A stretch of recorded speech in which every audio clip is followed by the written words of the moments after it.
पूर्ति के लिए आप अनेक वस्तुओं का उपयोग करते हैं। जैसे गर्मी लगने पर आप पंखे का उपयोग करते हैं, कहीं आने जाने के लिए साइकिल का उपयोग करते हैं, या बस या वैन का उपयोग भी किया जाता है। कुर्सी और मेज हमारे बैठने के काम में आती है, पुस्तक हमारे पढ़ने के काम में आती है। ये सब क्या है, कभी सोचा है आपने? ये सब संसाधन होता है। आज हम लोग इसी के बारे में विस्तार से चर्चा करेंगे। आज हम जानेंगे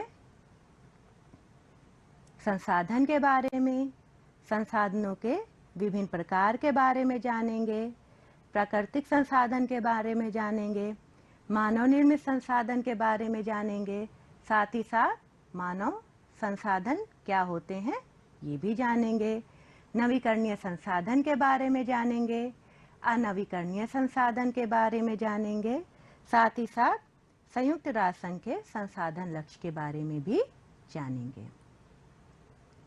बच्चों, जब आपको प्यास लगती है तो आप पानी पीते हैं, या फिर जब आपको गर्मी लगती है तब आप पंखा चलाते हैं, कहीं आना जाना होता है तब आप साइकिल, बस या ऑटो का सहारा लेते हैं। इस समय आप टीवी देख रहे हैं, ये आपका ज्ञानवर्धन करता है और साथ ही साथ मनोरंजन भी करता है। आजकल मोबाइल भी बहुत प्रचलन में है, हम लोगों की पढ़ाई भी ऑनलाइन होती है, तो ये सब आपकी आवश्यकताओं को पूर्ति करती है, या ऐसा कह सकते हैं कि इन वस्तुओं में आपकी आवश्यकताओं की पूर्ति करने की क्षमता होती है। इसलिए ऐसा कह सकते हैं कि एक वस्तु या पदार्थ जिसकी उपयोगिता हो संसाधन कहलाती है। दूसरे शब्दों में, संसाधन होते नहीं बल्कि मनुष्य प्रकृति में उपहार स्वरूप उपलब्ध विभिन्न वस्तुओं को अपने ज्ञान और तकनीक के प्रयोग से अपने लिए उपयोगी बनाता है। जैसे धरती पर लाखों वर्ष से उपलब्ध कोयला तब संसाधन कहा जाने लगा जब मनुष्य ने उससे आग उत्पन्न करने की क्षमता की खोज कर ली, नहीं तो कोयला संसाधन नहीं था, यह हमारे लिए अनुपयोगी वस्तु था। और जब इससे आग उत्पन्न करने की क्षमता की खोज कर ली गई तब ये संसाधन कहलाया। कुछ संसाधनों का आर्थिक मूल्य होता है, जबकि कुछ संसाधनों का आर्थिक मूल्य नहीं होता है। जैसे धातुओं, रासायन, फलों, वस्तुओं आदि का आर्थिक मूल्य होता है। अभी आपने सोना देखा, इसका आर्थिक मूल्य है, रसायनों का आर्थिक मूल्य है, और ये फसल इसका भी आर्थिक मूल्य है। ये उपजाऊ भूमि की परिचायक भी है। पर्वतीय भाग या क्षेत्र के सुंदर दृश्य केवल मनोरंजन करते हैं, इनका आर्थिक मूल्य नहीं होता है, किंतु ये सभी संसाधन हैं। देखिए आप, जैसे ये बहता हुआ झरना, ये सुंदर बाग और ये पर्वतीय क्षेत्र, ये सब क्या हैं? ये सब हमारा मनोरंजन करते हैं, लेकिन इनका आर्थिक मूल्य बिल्कुल नहीं होता है। आप सब भी घूमने जाते होंगे इन क्षेत्रों में या कहीं आस पड़ोस में, तो अपने मनोरंजन के लिए ये सब भी संसाधन हैं। संसाधनों के प्रकार। संसाधनों को सामान्यतः 3 भागों में विभाजित किया गया है: प्राकृतिक संसाधन, मानव निर्मित संसाधन और मानव संसाधन। प्राकृतिक संसाधन के अंतर्गत जल, सूर्य का प्रकाश, खनिज पदार्थ, वन, मृदा, मिट्टी आदि आते हैं। ऐसी वस्तुएं जो हमको प्राकृतिक के द्वारा प्राप्त होती हैं। मानव निर्मित संसाधन, ये मानव द्वारा निर्मित संसाधन होते हैं, जैसे घर, सड़क व पुल, विद्यालय, अस्पताल, मशीनें, बांध, कारखाने आदि। ये सब मानव निर्मित संसाधन है। और मानव संसाधन, मानव स्वयं में ही एक विशिष्ट प्रकार का संसाधन है। अब हम लोग जानते हैं प्राकृतिक संसाधन के बारे में। ऐसे संसाधन जो प्रकृति से मानव को उपहार स्वरूप मिले हैं और जिन्हें मनुष्य बिना किसी संशोधन के ही उपयोग करता है, प्राकृतिक संसाधन कहलाते हैं। इन्हें पर्यावरण से हम सरलता से प्राप्त कर सकते हैं, जैसे जल, सूर्य का प्रकाश आदि। क्या आप भी कुछ ऐसे प्राकृतिक संसाधनों के नाम बता सकते हैं? सोचिए, आपके आसपास भी ऐसे बहुत सारे संसाधन हैं। वायु, ठीक इस तरह से अनेक संसाधन हम लोगों के आसपास हैं। प्राकृतिक संसाधनों के प्रकार। प्राकृतिक संसाधनों को हम दो भागों में विभाजित करते हैं, एक नवीकरणीय संसाधन और दूसरा अनवीकरणीय संसाधन।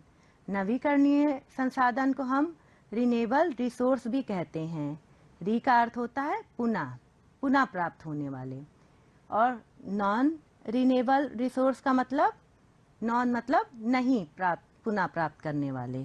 इनके बारे में अब हम विस्तार से जानते हैं। नवीकरणीय संसाधन ऐसे संसाधन जो प्रकृति में असीमित मात्रा में उपलब्ध हैं, जिनको प्राकृतिक प्रक्रियाओं द्वारा या मानव द्वारा नवीकृत अथवा पुनः पूरित किया जा सकता है, नवीकरणीय संसाधन कहलाते हैं। इन्हें अक्षयशील संसाधन भी कहते हैं, जैसे सूर्य का प्रकाश, वायु आदि कभी ना समाप्त होने वाले संसाधन हैं। ऐसे संसाधन अर्थात नवीकरणीय संसाधन असीमित मात्रा में उपलब्ध हैं। इनका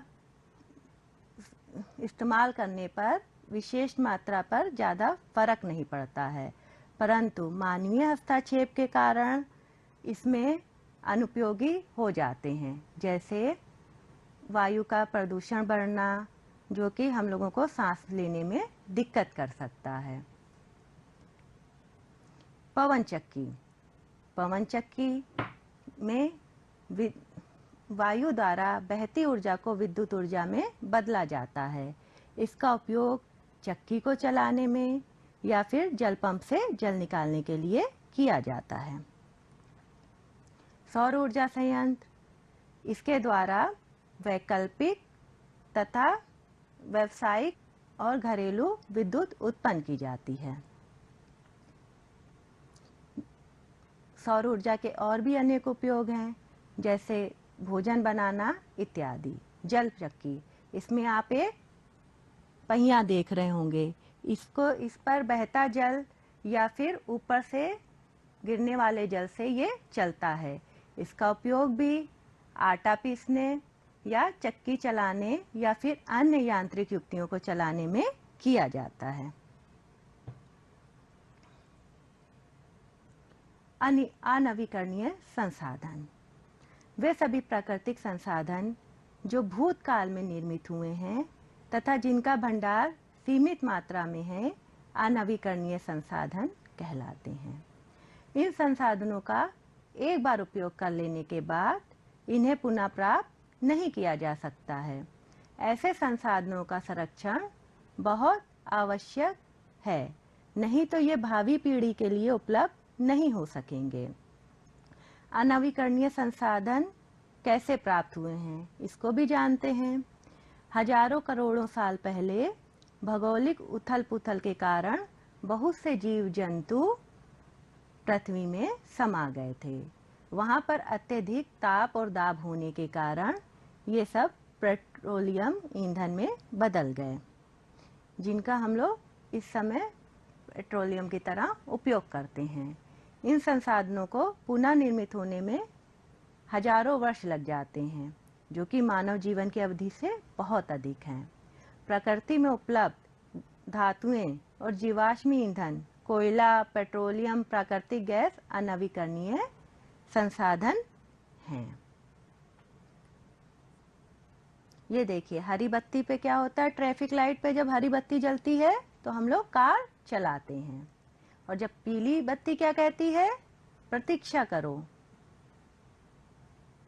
और जब लाल बत्ती होती है चौराहे पर, जब लाल बत्ती हो तो गाड़ी का इंजन बंद कर देना चाहिए। ज़्यादातर लोग क्या करते हैं, इंजन खुला रखते हैं और गाड़ी को रोक लेते हैं, जिससे बहुत सारा पेट्रोलियम बर्बाद हो जाता है। हम लोगों को पेट्रोलियम की बचत करनी है, क्योंकि ये अब नवीकरणीय साधन है। इसके अत्यधिक उपयोग करने से ये सीमित मात्रा में उपलब्ध हैं और इनका भंडारण खत्म हो जाएगा, इसलिए हमको इनकी बचत करनी चाहिए। आइए इस चित्र के संदेश को समझें। इस चित्र में देखिए, आपको पवन चक्की दिख रही है, पंचक्की दिख रही है, एलईडी लाइट दिख रही है और बल्ब का फूटना दिख रहा है। यहाँ 100 वाट के बल्ब का फूटना ऊर्जा के परंपरागत स्रोत से नाता टूटना है और उसे चिड़िया का आजाद होना। आप देख रहे हैं ना, बल्ब से एक चिड़िया निकली है। इसका अर्थ ये बताया गया है, पौधे का पनपना और एक पौधा भी पनप रहा है, ये जीवन का संकेत है। पंचक्की, पवन चक्की व सौर ऊर्जा पैनल ऊर्जा के प्राकृतिक संसाधनों से जुड़ते नाते को दर्शाते हैं। एलईडी के बल्ब से ऊर्जा बचत होती है। ऊर्जा बचत, जीवन सतत। और हमें थोड़ी दूरी के लिए पैदल चलना चाहिए। और जब एक जगह कई लोग जा रहे हैं तो एक ही वैन में बैठ के जाना चाहिए, जिससे ऊर्जा की बचत हो। राष्ट्र हित में हमें ऊर्जा बचानी चाहिए। अब इसी को हम लोग कविता के माध्यम से समझेंगे। 100 वाट के बल्ब से ऊर्जा बर्बाद हुई, बल्ब गया फूट, चिड़िया आजाद हुई। टिंकी लाया एलईडी, रोशनी बेहिसाब हुई। पंचक्की, पवन चक्की, बचेगी ऊर्जा, बात पक्की।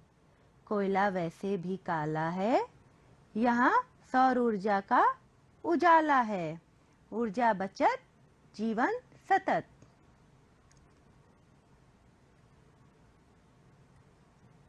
इन्हें भी जाने।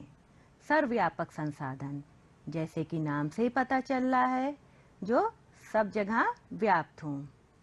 कुछ संसाधनों की प्राप्ति सभी जगह होती है, उन्हें सर्वव्यापक संसाधन कहते हैं, जैसे सूर्य का प्रकाश एवं वायु आदि। ये सभी जगह प्राप्त होते हैं। स्थानिक साधन, स्थानिक संसाधन, कुछ संसाधन किसी विशेष स्थान में ही पाए जाते हैं, उन्हें स्थानिक संसाधन कहते हैं। नाम से भी पता चल रहा है, स्थानिक यानी किसी विशेष स्थान पर पाए जाने वाले, जैसे धातुएं, उपजाऊ मिट्टी आदि।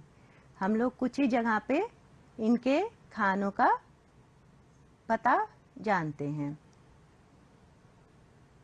ये फसल दिखाई जा रही है जो कि उपजाऊ भूमि की परिचायक है।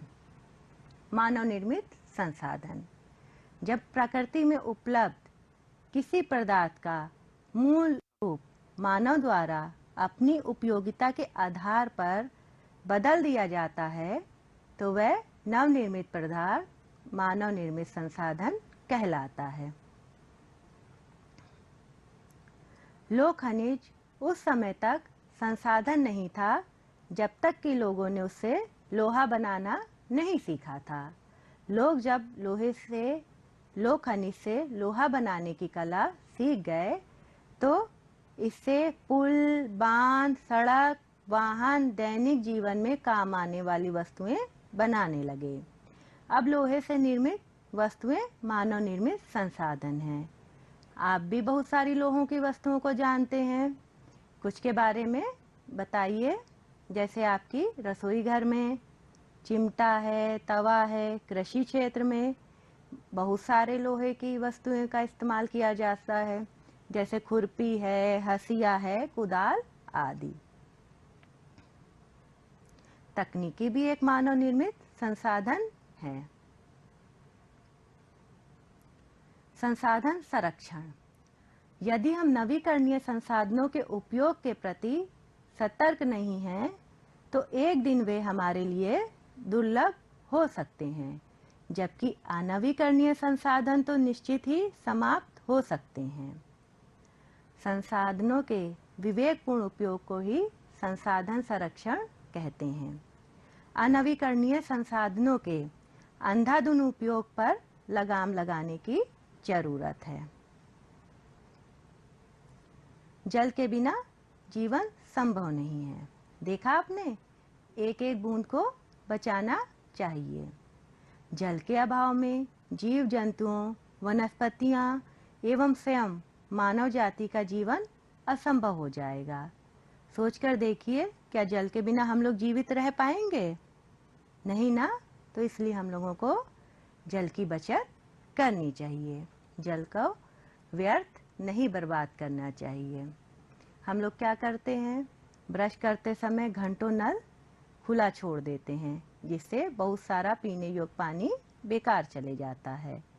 अब से आप सब ध्यान दीजिए और पानी को व्यर्थ होने से बचाइए। कल्पना कीजिए, यदि पृथ्वी का सारा जल सूख जाए, सारे वृक्ष कट जाएं, तो क्या होगा? देखिए कैसे धरती बंजर सी हो गई है, वृक्ष बिल्कुल सूख गए हैं। क्या यहाँ पे कोई जीवन का संकेत आपको दिख रहा है? पशु, पक्षी या मनुष्य जीवित रह सकता है? सोचिए, नहीं। वृक्ष और जल के बगैर जीवन संभव नहीं है। वृक्ष से हमें ऑक्सीजन मिलती है, जो कि जीवनदायिनी गैस है। ये देखिए किस तरह मनुष्य वृक्षों को काट रहा है और प्राकृतिक संसाधनों को दोहन कर रहा है और उनका विनाश कर रहा है। इसके लिए हम लोगों को चाहिए, हम सभी बच्चे प्रण करें कि हम लोग एक पौधा अपने आसपास जरूर लगाएंगे और उसका संरक्षण भी करेंगे। सतत पोषणीय विकास, संसाधनों का विवेकपूर्ण ढंग से इस प्रकार उपयोग करना कि वर्तमान पीढ़ी के साथ साथ भावी पीढ़ी भी इससे लाभान्वित हो सके। ऐसा विकास सतत पोषणीय विकास कहलाता है।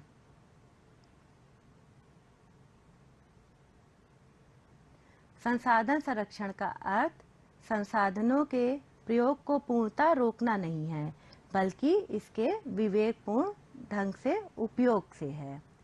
ऐसा नहीं है कि हम लोग पूरे संसाधनों पर रोक लगा दें, जबकि इसको विवेकपूर्ण इस्तेमाल करना चाहिए, जिससे इसकी बचत हो सके।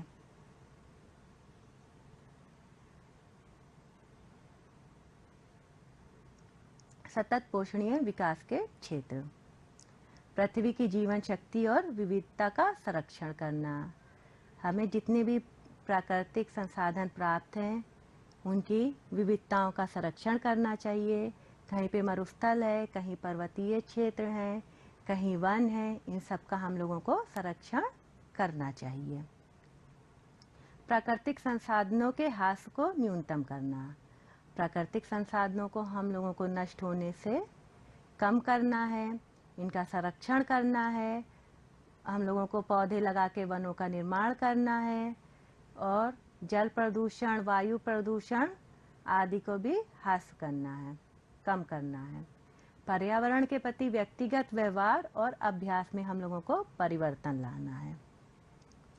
समुदाय को अपने पर्यावरण की देखभाल करने योग्य बनाना है। मानव जीवन की गुणवत्ता को बढ़ाना है। मनुष्य, अब हम लोग समझते हैं मानव संसाधन के बारे में। आपने अभी 3 संसाधनों के बारे में जाना था, एक प्राकृतिक संसाधन के बारे में, एक मानव निर्मित संसाधन के बारे में और तीसरा है मानव संसाधन के बारे में। मानव स्वयं भी एक विशिष्ट प्रकार का संसाधन है, अतः लोगों को मानव संसाधन कहा जाता है। आप भी अपने देश के लिए बहुमूल्य संसाधन हैं। मानव द्वारा प्रकृति को बेहतर उपयोग तभी किया जा सकता है जब उसके पास ज्ञान, कौशल और तकनीक उपलब्ध हो। स्वास्थ्य और शिक्षा लोगों को बहुमूल्य संसाधन बनाने में मदद करते हैं। अब क्या आप जानते हैं, संयुक्त राष्ट्र संघ ने 25 सितंबर 2015 को सतत पोषणीय विकास के लिए वर्ष 2030 तक 17 लक्ष्यों को पूरा करने का संकल्प लिया है। इन संकल्पों को पूरा करने हेतु भारत सहित विश्व के अनेक देशों ने अपनी सहमति प्रदान की है। इन लक्ष्यों में 5 पी पर बल दिया है। 5 पी क्या है? पीपुल, प्लेनेट, प्रॉस्पर्टी, पीस और पार्टनरशिप। पीपुल मैंने लोग, प्लेनेट मैंने ग्रह, प्रॉस्पर्टी मैंने समृद्धि, पीस मैंने शांति और पार्टनरशिप मैंने भागीदारी।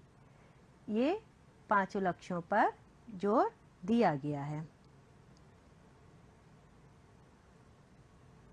संयुक्त राष्ट्र जलवायु निकाय के समक्ष भारत ने जलवायु पहल योजना 2 अक्टूबर 2015 को सौंपी है, जिसमें भारत ने वर्ष 2020 तक अपनी 40% ऊर्जा आवश्यकता का गैर जीवाश्मी स्रोत से तात्पर्य है जो जीवाश्म से ना प्राप्त हो, अर्थात जो पेट्रोलियम ईंधन ना हो, जैसे कि सौर ऊर्जा, पवन ऊर्जा, जल विद्युत ऊर्जा, बायोमास, परमाणु ऊर्जा आदि। पेट्रोलियम, कोयला, ये सब क्या है? जीवाश्मी स्रोत। और गैर जीवाश्मी स्रोत हमारा सौर ऊर्जा, पवन ऊर्जा, विद्युत ऊर्जा, बायोगैस, ये सब है, से प्राप्त करने का वचन दिया है। बच्चों, आज हमने क्या क्या जाना, इसके बारे में हम एक बार पुनः दोहरा लेते हैं। आज हम लोगों ने संसाधन के बारे में जाना। आप लोगों को पता ही है, जो वस्तुएं हम लोगों की आवश्यकताओं की पूर्ति करती हैं वो संसाधन कहलाते हैं। हमने संसाधनों के प्रकार के बारे में जाना। संसाधन के 3 प्रकार हैं। एक प्राकृतिक संसाधन, दूसरा मानव निर्मित संसाधन और तीसरा स्वयं मानव संसाधन। प्राकृतिक संसाधन के बारे में जाना, जो संसाधन हमें प्राकृतिक से मिलते हैं, जिनको हम लोग बिना संशोधन किए पुनः इस्तेमाल कर लेते हैं, ये सब प्राकृतिक संसाधन कहलाते हैं। इनमें 2 भागों में विभाजित कर सकते हैं, नवीकरणीय संसाधन और अनवीकरणीय संसाधन। नवीकरणीय संसाधन असीमित मात्रा में उपलब्ध हैं और इनको हम लोग पुनः प्राप्त कर सकते हैं, जैसे सूर्य है, वायु है। और अनवीकरणीय संसाधन ये बहुत सीमित मात्रा में उपलब्ध हैं। इनके अत्यधिक उपयोग से ये समाप्त हो जाएंगे। मानव निर्मित संसाधन, मानव संसाधन के बारे में हम लोगों ने जाना। मानव स्वयं ही एक विशिष्ट प्रकार का संसाधन है। आज हम लोगों ने संयुक्त राष्ट्र संघ के संसाधन लक्ष्यों के बारे में जाना, जिसमें 5 पी पर बल दिया गया है। 5 पी में पीस, प्लेनेट, प्रॉस्पर्टी, पार्टनरशिप आदि पर चर्चा की गई है। बच्चों, आज हम लोगों ने जो जाना उस पे अपनी समझ को जांचने के लिए अब कुछ प्रश्न करते हैं आपसे। हम आपसे प्रश्न पूछेंगे, इसके विकल्प दिए गए हैं। दिए गए विकल्पों में से आपको सही विकल्प चुनना है। जीवाश्मीय संसाधन का उदाहरण है जल, मृदा अर्थात मिट्टी, कोयला। इनमें से सही उत्तर बताइए। कोयला। चलिए अपने उत्तर की जांच करते हैं। गलत उत्तर अपने आप हट जाएगा। सही उत्तर है कोयला, बिल्कुल सही। जीवाश्मी संसाधन का उदाहरण है कोयला। अक्षयशील संसाधन हैं कोयला, सूर्य का प्रकाश, पेट्रोलियम। सही उत्तर क्या होगा अक्षयशील संसाधन में? सूर्य का प्रकाश। चलिए इस उत्तर को जांचते हैं। बिल्कुल सही, सही उत्तर है सूर्य का प्रकाश। बच्चों, अब अपनी अभ्यास पुस्तिका निकाल लीजिए। आपको दो समूह दिख रहे होंगे, समूह का और समूह खा।